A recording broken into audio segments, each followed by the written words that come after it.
So welcome to this bonus episode of The Legend of Zelda Link's Awakening, a Let's Play by Link6616. So, in the past, I've always done a pre-play for any of the episodes. That is, I run through very quickly and try and work pardon for my voice there.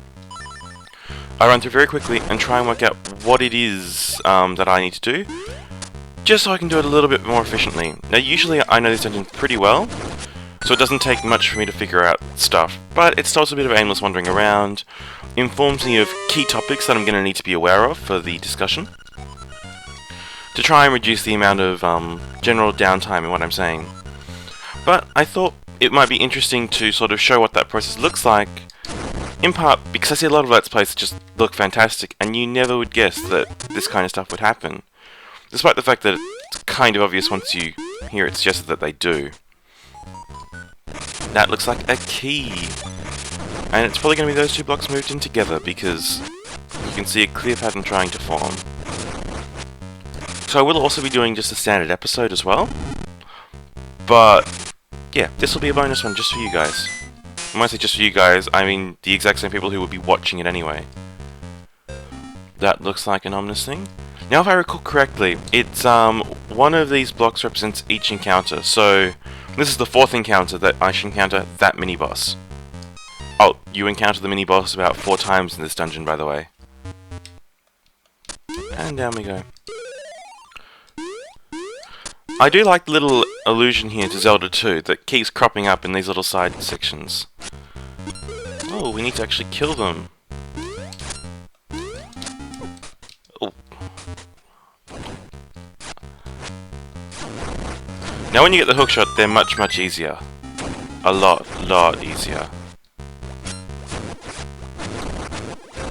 So Catfish is probably one of my favourite dungeons, but I'm trying to remember exactly why I think that.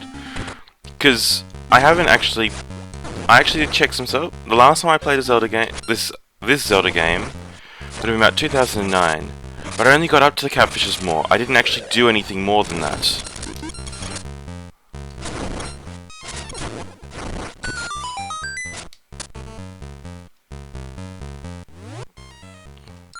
Why is there no sound? Oh, this will be the map room.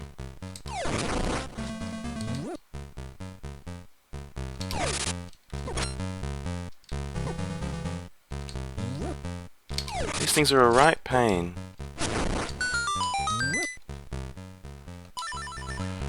Well, probably more of a wrong pain. Right implies that they're good or something.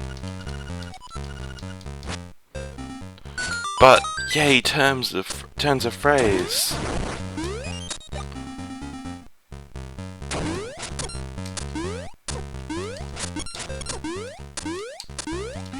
Now you say that's silly, but I say that's awesome.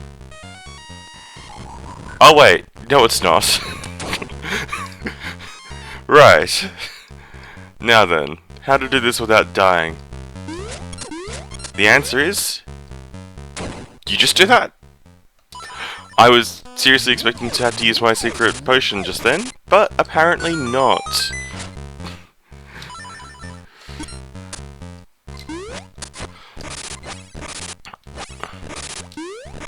So I suppose in the discussion of what a favourite dungeon is,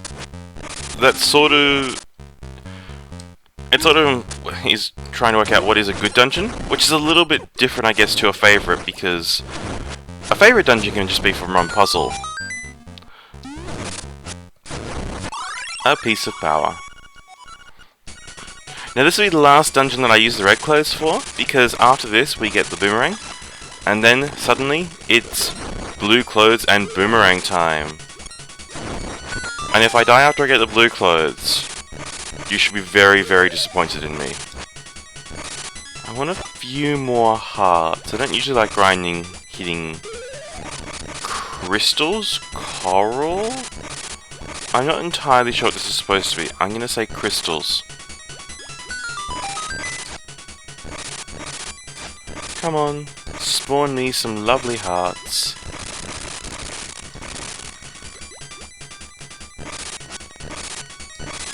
Oh yeah, I do apologise for sound issues. I've never been quite able to work them out. I've tested fraps with so many other different programs, many of which more intense, and I can't replicate this kind of sound issue at all. Admittedly, I haven't tried other Game Boy Color games, but I'm willing to bet it's a very similar problem.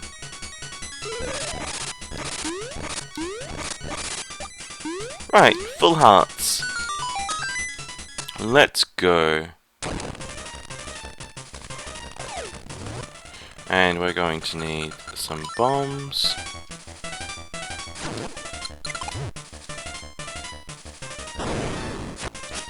And hit him again. He's a very, very easy boss.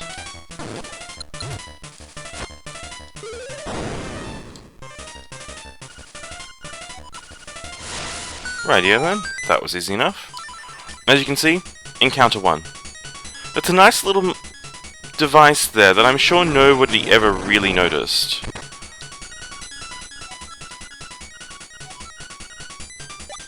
I like that.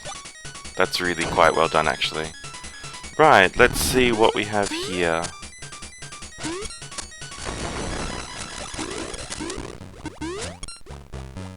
Ah, this is what I was actually looking for in, the Angler's Cavern when I got lost the first time. Which didn't happen in the video you saw, but did happen to me.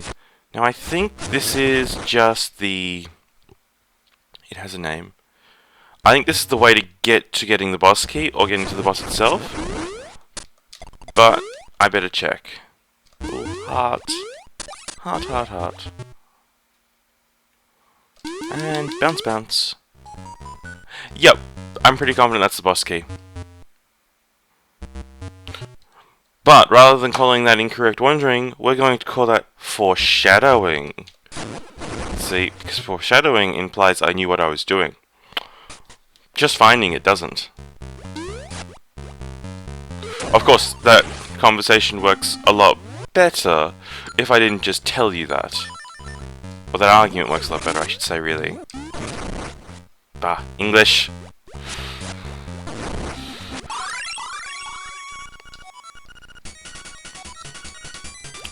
And now, I am top tier Link. And gee, I'm lucky at missing those. I mean, that's just absurd.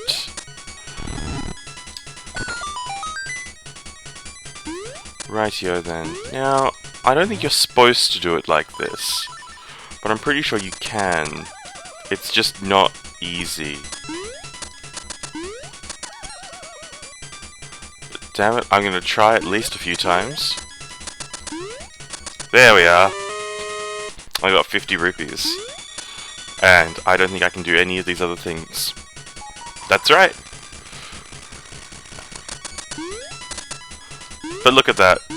Aren't I just a magical pumpkin?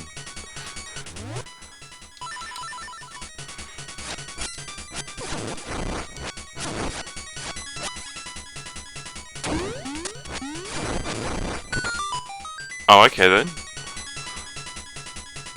That's level 3.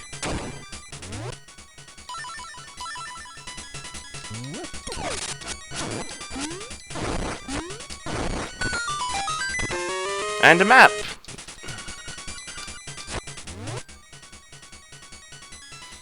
Yep, that's a dungeon. Wow, we've explored most of the rooms already, that's so fast.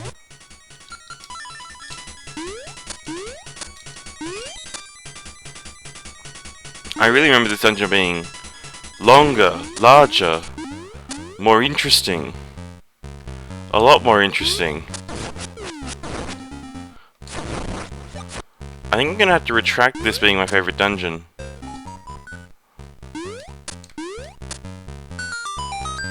Although, I've got to admit, I do like that room. I think it's a really clever way to enforce a certain order of progression. I didn't follow it exactly.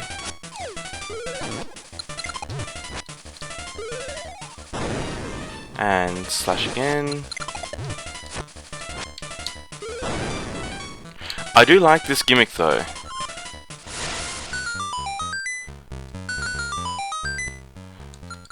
So it sort of adds a very clear mini goal. You know there's an item that you want, and that he has it. Now, if I can remember where that boss one was, because that's 3 I've gotten.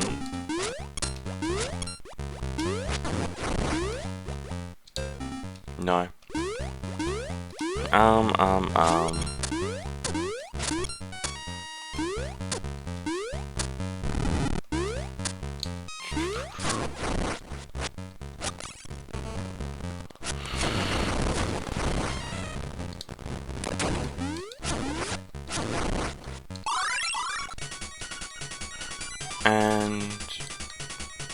And where's the other one?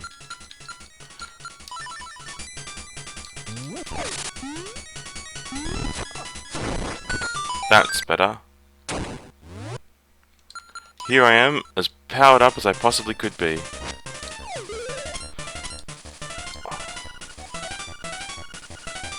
Yep.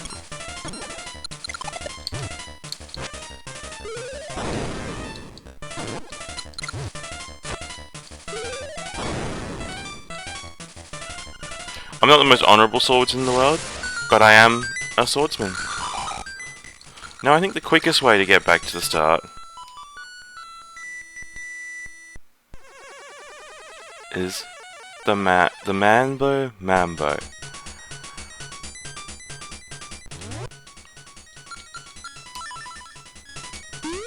And so, off to get the last one of his deaths.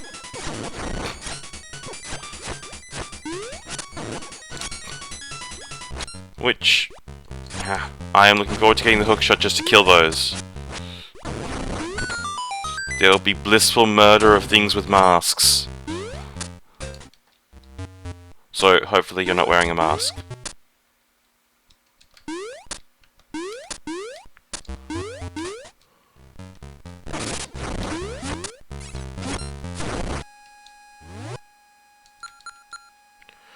Ah, yes. Pausing the opening bars of music.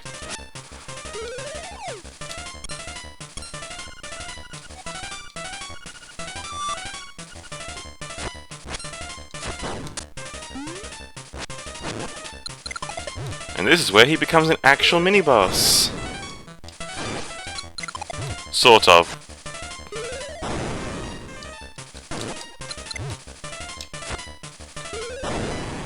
He's not really very difficult, is he? But I like this. This is the only item that you can just pick up off the ground.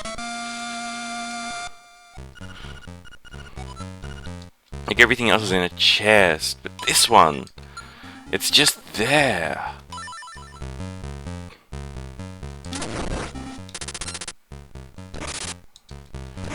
The hookshot is kind of a weird square. But, oh well. Actually, let's be outrageous and not have the sword equipped. No, I want to take the masks off them. Face me like a man. And yes, I really do feel that much better.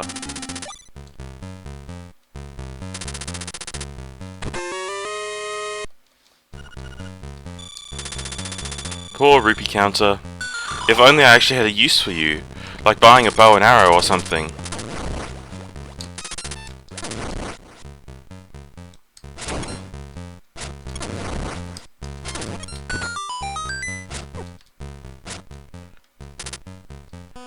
That doesn't seem like a useful place.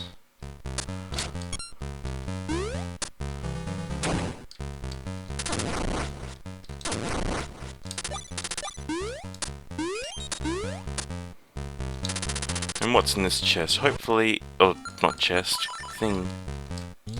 That's what I wanted.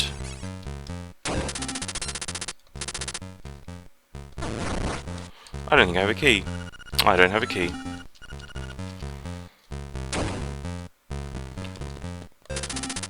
Whee!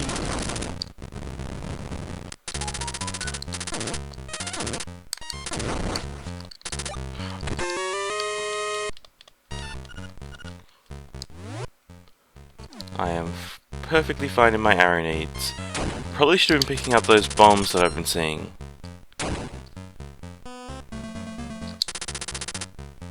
But oh well. Time for the actual mini-boss. Which I think might actually require the bow and arrow now that I think about it.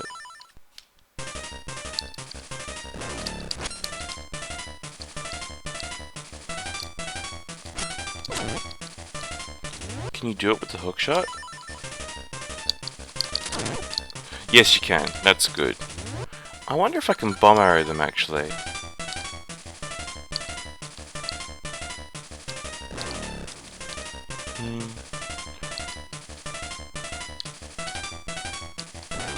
There is one thing I don't really like about these bosses, and that they're not interesting for being doubled.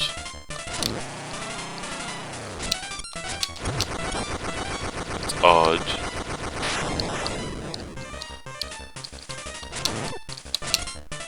I've got my timing wrong. Oh, there's actually time.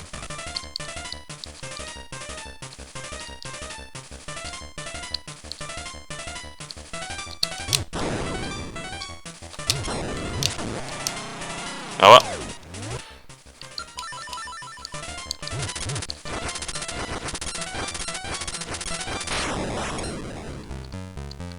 Right here then. So that's back to the start, which I think is probably the best way to go.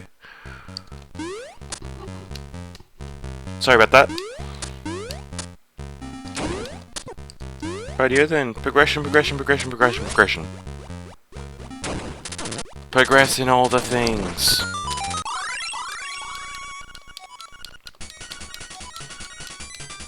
Yay! Although at this point, the biggest benefit the piece of power gives us is that I can just go fast. Now I think that might actually be the way to the boss lair. Anyway, let's run past things quickly.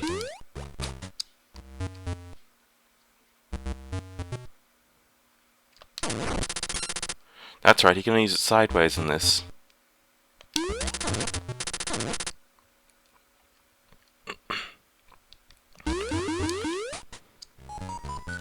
Now I've got to admit, I think this is probably the worst implementation of the hookshot. There's just something about it that doesn't feel quite right to me. I mean, it's a hookshot and all. Maybe it's that this world doesn't feel as designed for a hookshot as, say, Link to the Past was. Not that it's infrequent that you can use one, but it's not quite the same. And of course, Ocarina of Time and Majora's Mask Switch hooks are going to be kind of awesome by default, because using that kind of item to explore a 3D world is just always going to be so much fun.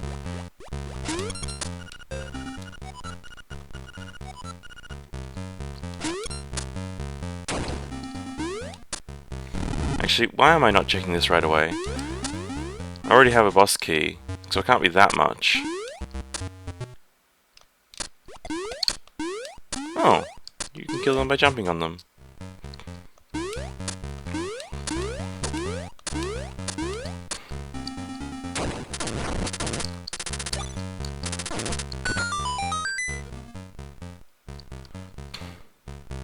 That's looking pretty good.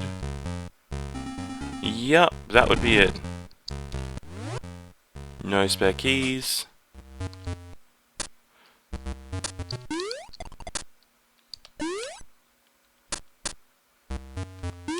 But this looks optimistic.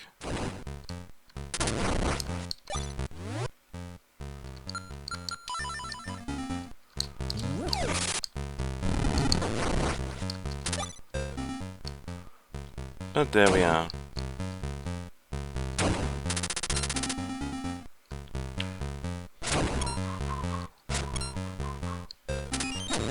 So that obviously means I've still got some things to do.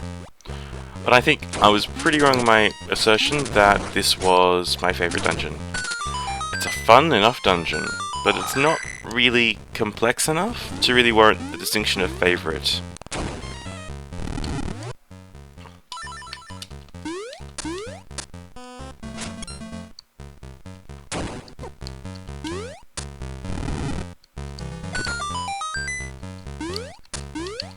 This is where I want to be. One key. And I could do the other things, but why bother? Not as many other things to do. More money! We're gonna hit the 999 cap soon. That's as rich as you can be in this universe.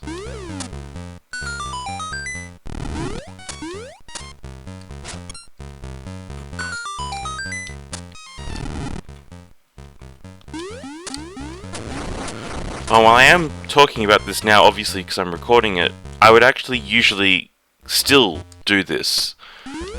Even if I usually record them anyway. But in my preplays, just so that I get used to talking through the dungeon.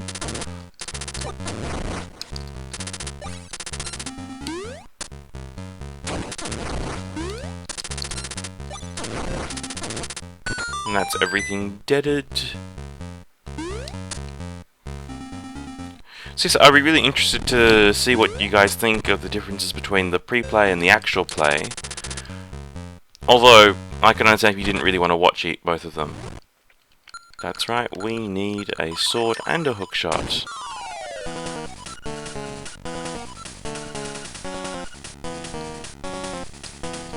Rightio then.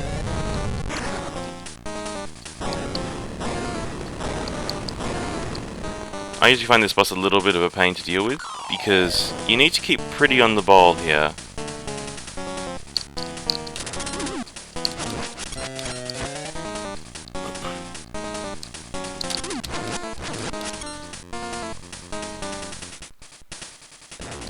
A lot of people tend to wait in the corner and just wait for one to conveniently come to them, assuming the tail's not going to get in the way,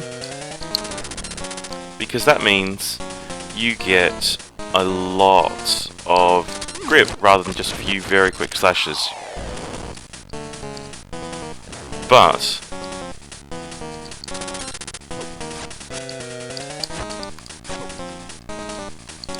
sometimes you get fakes.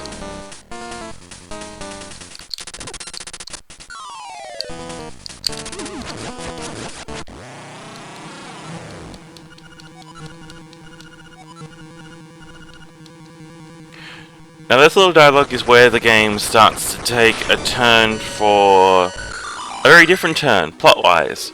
Because the game sort of starts suggesting the idea that this island is all a dream, and it starts seriously contemplating what that means to the inhabitants and things, but not that seriously. And if we were to be talking to a lot of people, if I recall correctly, people seem to slowly come under the realization of what's beyond the island and what might not be there, and things like that. Which gives it a very interesting turn in the plot. Anyway, that's it, and usually I end on a save, but of course since I don't want to save this so the actual episode will be all good, I'm not going to save this. So thank you very much for watching, I hope you enjoyed it, and I'll see you for the actual episode. Bye!